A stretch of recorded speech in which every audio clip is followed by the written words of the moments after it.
सम्माननीय प्रधानमन्त्री बालेन्द्र शाहलाई चाहिँ यस्तो आरोप लगाइसकेपछि रगत पिउनुभयो भन्ने खालको आरोप लगाइसकेपछि हाम्रो आशिका दिदी चाहिँ उठेर यस्तो जवाब दिनुभएको छ। पहिला यो भिडियो। सम्माननीय प्रधानमन्त्रीज्यूलाई सुनसरीको युवाहरूको रगत पिउनुभयो भनेर भन्ने कि नभन्ने हामीले? मान्छेको रगत खान मिल्छ? त्यो हान्नै पर्दैन त्यो ढ्याङढ्याङ गरेर।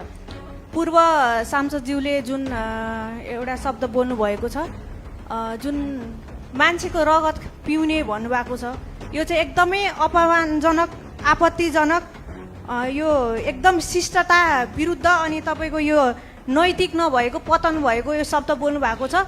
र उहाँको यो बोलीलाई हजुरको जुन ऊ छ त्यसबाट चाहिँ रेकर्डबाट पुरा रूपमा हटाइयोस् भनेर भन्न चाहन्छु।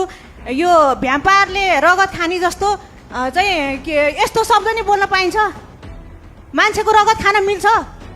त्यो हान्नै पर्दैन त्यो ढ्याङढ्याङ गरेर। के हुन्छ हानेर? धन्यवाद। आशिका दिदीको यो बनाइ तपाईँहरूलाई कस्तो लाग्यो? जस्तो लाग्यो त्यस्तै कमेन्ट गर्न र सबैको सामु पुग्नको लागि एक सेयर गर्न चाहिँ अवश्य नहोला है त।